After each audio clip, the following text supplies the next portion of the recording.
The moment I saw the wedding invite, something felt wrong. It had my name on the envelope, just mine, no +1, no mention of Jake. I turned it over, hoping for a missing RSVP card or a note. Nothing, just a fancy cream-colored invite with delicate floral script and Evan and Lisa's names at the top. I'm Greg, 47, divorced, with a 16-year-old son. Jake, my younger brother, Evan, got married last fall. We were tight growing up. I practically raised him while our parents worked double shifts. I changed his diapers, walked him to school, helped with his science fair projects while other kids my age were out playing. So when his wedding invite arrived, I was thrilled for him, proud even, until I noticed Jake's name was missing. It had to be an oversight. Evan wouldn't do that. Jake wasn't just my son. He was Evan's little buddy. They shared comic books, video games, Sunday barbecue. No way Evan excluded him on purpose. I called him that night. He answered quickly. Hey, you get the invite? Yeah, I said, but it's just my name. Where's Jake's? A pause. Then Evan said, too casual, oh yeah, the wedding's no kids under 18. Seriously. I leaned against the kitchen counter, irritation flaring. Jake's practically an adult. He's taller than me. He's not going to tip over the punch bowl. Evan sighed, like I was being difficult. I get it, but Lisa's family wants it elegant high-end. No teen circle. I gave a sharp laugh. Jake bought a suit. He was pumped, man. He looks up to you. I know, Evan said. Like that fixed it. But this is how it is. Hope you're okay with it. I sat there, stunned, like I'd been Jake wasn't some random kid, he was family. Quick note before we go on. Share which city or country you're watching from in the comments. I kept my cool on the phone, but inside, I was furious. Evan didn't even sound remorseful, just flat, like Jake was an item cut from a list. He ended with, hope you'll still come. Yeah, he hoped. But something broke in that moment, and I couldn't just brush it off.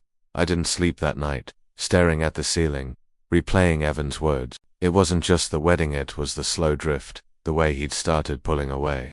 How Jake stopped asking about Uncle Evan like he was trying to shield himself from the hurt. Growing up in Aurora, I was more parent than brother to Evan. At 14, I stepped in when a neighborhood bully targeted him for his nervous stutter. I cornered the kid after school, made it clear he'd regret messing with Evan again. After that, Evan was my shadow. I taught him to throw a football, fix a sink, even scripted his class presentations to ease his nerves. When he got his first car, a junky '99 Civic, I showed him how to change the oil. When his high school girlfriend ditched him before prom, I took him for burgers, letting him talk till midnight. When he moved to CU Boulder, I lugged his boxes up 3 flights while our parents bickered about parking. I even co-signed his first apartment lease post. I wasn't flush still aunt, but I had his back. He returned the favor when my life fell apart. After my ex-wife cheated and walked out, Evan showed up with pizza and beer. No questions, just there while I unraveled. I was broke, working as a mechanic, picking up DoorDash runs to pay bills. Evan covered rent a few times, bought groceries, watched Jake when I worked late. Jake adored him. Fridays were game nights, controllers flying, trash talk flowing. Sundays meant comic swaps and backyard grilling. Just us 3. Jake lived for those weekends, his smile brighter than ever. Then Lisa entered the picture. Evan met her at a charity gala. Her dad owns half the car dealerships from Denver to Fort Collins. Things shifted fast. At first it was small Evan bailing on game nights for Lisa's events, skipping Sundays for wine tastings or Vail getaways. I gave him space, thinking it had passed. But then Jake asked, is Uncle Evan coming? And I had no answer, just flipped burgers alone. Months later, Evan stopped coming by entirely. No texts, no calls. Jake kept trying, sending memes, game clips, comic questions. He'd get a one-word reply, if anything. I hoped Evan would snap out of it. Remember us? But the longer Lisa was around, the more he faded. He didn't just drift, he traded us for a shiny new life. Lisa didn't just join Evan's world, she overhauled it. Her dad's dealerships had lobbies with granite counters and espresso machines. Her mum hosted luncheons and auctions where everyone wore neutral tones and fake smiles. Lisa didn't blend into Evan's life, she remade it. One day, he was hyping Jake about a Marvel trailer. The next, he's at lakefront parties with guys named Bryce and Tanner. He swapped jeans for button-downs, sneakers for boat shoes, beers for champagne. Friday game nights became Vail weekends. Sunday barbecues turned into golf club brunches where you probably needed a credit check to sit down. Jake kept asking, is he busy again? I couldn't lie forever. By the time the invite arrived without Jake's name, I was already frayed. I still thought it was a mistake, so I called. Lisa answered, cool and clipped. This is Lisa. Hey Greg. The invite came. Jake's name isn't on it. A pause. The guest list is set, she said. I stayed calm. He's 16, not a toddler. He bought a suit. He's excited. I'm sure he's a good kid, she said. But this isn't a kid-friendly event. Private venue. Adults only. I gripped the phone. He won't cause trouble. He could help park cars, pass out programs. It's not about helping, she cut in. It's about the event's vibe. This isn't a backyard cookout. That line burned. So he's not good enough to sit and watch his uncle get married, she sighed. Greg, I'm passing you to Evan. Evan's voice came on, detached, like he was reading a script. It's our vision. Hope you get it. You're okay with this? I asked. A beat. We decided together. That was it. No regret. No apology. My brother, who once drove through a blizzard to fix Jake's bike, was now fine excluding him from his wedding. That night, Jake came into the kitchen with his old Switch controller. Think Uncle Evan's free tonight. I lied. He's tied up. Jake's face fell. Maybe next week, he said. I nodded, hating the lie. Later he walked in holding a navy tie, tags still on. Will this match my shirt for the wedding? He asked, eyes hopeful. My throat tightened. I couldn't fake it. Sit down, bud. He looked confused. What? Just sit. He sat, clutching the tie. I told him the truth even, and Lisa didn't want anyone under 18. The guest list was locked. I'd tried. He stared at the table, then gave a stiff shrug. It's fine. I wasn't expecting to go. His voice cracked, gutting me. You did nothing wrong, I said. He shook his head. Maybe Lisa doesn't like me. It's not you, I said. It's them being shallow. Jake's eyes glistened. I used my lawn mowing money for this tie. Wanted to look good for Uncle Evan. That did it. We're not going, I said. His head snapped up. What? No, you should go. You're not ruining anything, I said. If they don't want you, they don't want me, he hesitated. But he's your brother. Exactly, I said. And I won't stand where my son's treated like an issue. I called Evan. I'm not coming. If Jake's not welcome, I'm out. A pause. Sorry you feel that way, he said, like I'd cancelled a lunch date. You sure? He added. Caterer's got final numbers. That told me everything. I hung up. Jake watched. Quiet. You okay with that? I asked. He nodded slowly. Yeah, but I saw the hurt. No 16-year-old wants to be told they're not good enough to sit quietly. I grabbed 2 sodas from the fridge, tossed him one. He caught it, wiped his eyes. You taught me not to let people walk over me, he said. Guess I get it now. Damn right, I said. You stand up for yourself or for someone else when they can't. He gave a small, real smile. Can I return the tie? Hell no, I said. You'll wear it when someone deserves you in the room. The wedding day was perfect. Colorado weather, blue skies. A breeze rustling the flags. Jake wandered into the kitchen, hoodie half-zipped, hair messy, grabbing cereal like it was any Saturday. Mid-bite he looked up. What's the plan? I grinned. Movies, burgers, whatever we want. Our own celebration. His eyes sparked. We hit the AMC downtown for the new Marvel movie he'd been hyped for. Big screen, loud, half-empty theater. We demolished popcorn, gummies, and sodas. Outside, sun still up, Jake was grinning like the kid I knew before this mess. Best third act ever, he said, climbing into the truck. Better than Infinity War. We went to Big Dave's for burgers and chili fries, grease and ketchup everywhere. My phone buzzed mid Evan's texts. Where are you? Really not coming? Sure about this? I ignored them. Then Mom called. I let it ring, then answered. Greg, are you serious? She snapped. He's your brother. Why do this? I stepped outside, wiping my hands. Because my son's not a prop, Ma. You don't ditch him for your big day and expect me to smile.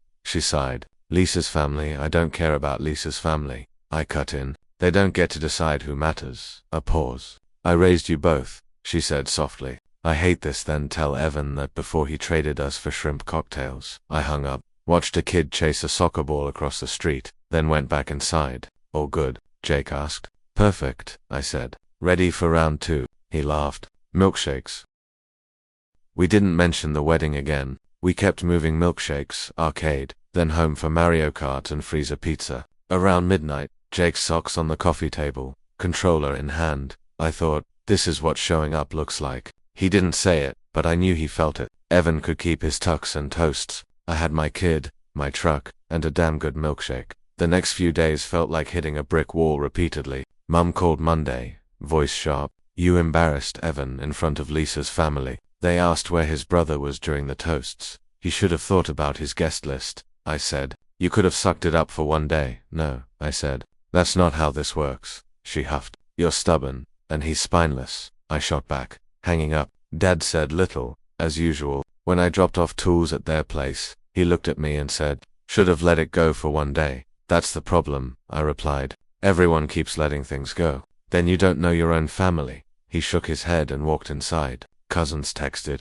Some said, you bailed on Evan's wedding. Others, harsh, man. A few got it. Tough call, but I respect it. Most stayed silent. Jake held up. No whining, no sulking. But one night I passed his room and saw him on his bed, scrolling. What's that? I asked. He showed me a photo of him and Evan on my truck's tailgate, holding barbecue ribs like trophies. I don't get it, Jake said quietly. He was my best friend. I sat beside him. He changed, bud. Not your fault. I didn't do anything. I know. He locked his phone and set it aside. No tears. Just done. Word spread that Evan and Lisa bought a 5-bedroom house in Highlands Ranch, gated community. My sister told me. No one else did. I wasn't shocked. What burned was their cocktail party a few weeks later. Caterers, tents, wine glasses. We weren't invited. My sister asked Lisa why. She texted me Lisa's reply. We didn't think Jake would fit in with the guests. Not we missed you. Just he doesn't belong.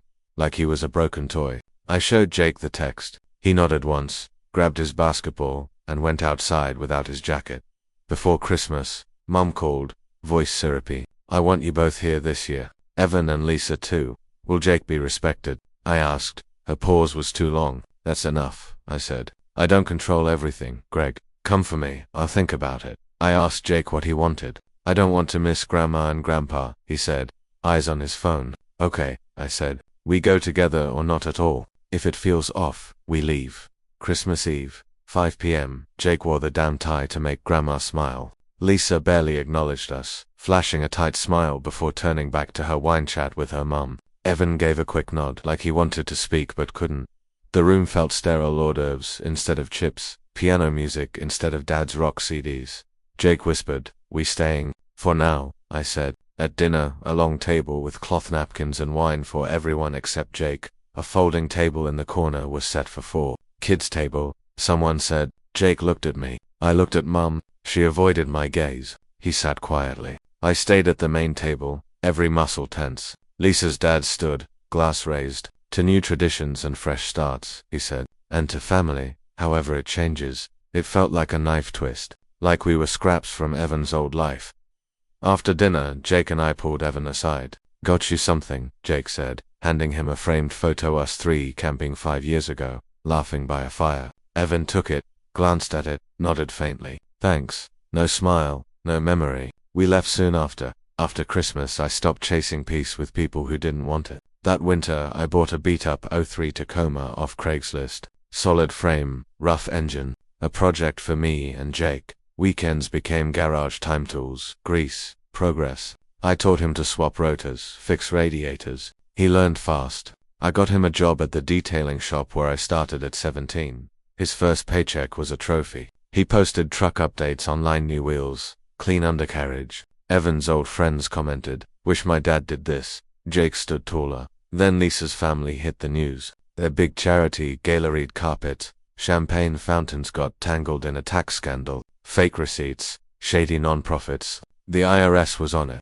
Headline, high society, low ethics. My uncle, who never liked Lisa, sent me the article. Your instincts were right. A month later, a silver SUV pulled up while I was swapping brake pads. Evan stepped out, alone, smaller, paler than I remembered. Hey, he said. I wiped my hands. Didn't expect you here. I miss my nephew. I said nothing, just held the porch door open. We sat at the kitchen table, same spot where I told Jake about the wedding. Evan looked around, like the place was unfamiliar. Heard about Lisa's folks. I said, yeah, he sighed, rubbing his face. It's a mess. I let the silence sit. He broke. I let her change me, he said. Didn't even fight it. His voice cracked, eyes red. I don't know how I got here, Greg. I didn't soften. You chose it every step. He nodded. I know, he cried quietly, worn out. No drama. I hurt Jake, he said. I know. I stayed silent, let him feel it. Then I said, if you mean this, you know where to start. Can I see him? If you want, Jake, show up. Not once. Not for show. Stay. He nodded. No arguments. I poured us drinks, Told him everything. No filter. Jake cried the night of your wedding. Sat here with that tie he bought. Felt like garbage. Evan flinched, fists clenching. I'm sorry, Greg. I didn't know it hit him that hard. You didn't care to find out, I said. He didn't argue. I want to fix it, he said. Then show up, I repeated. Earn him back.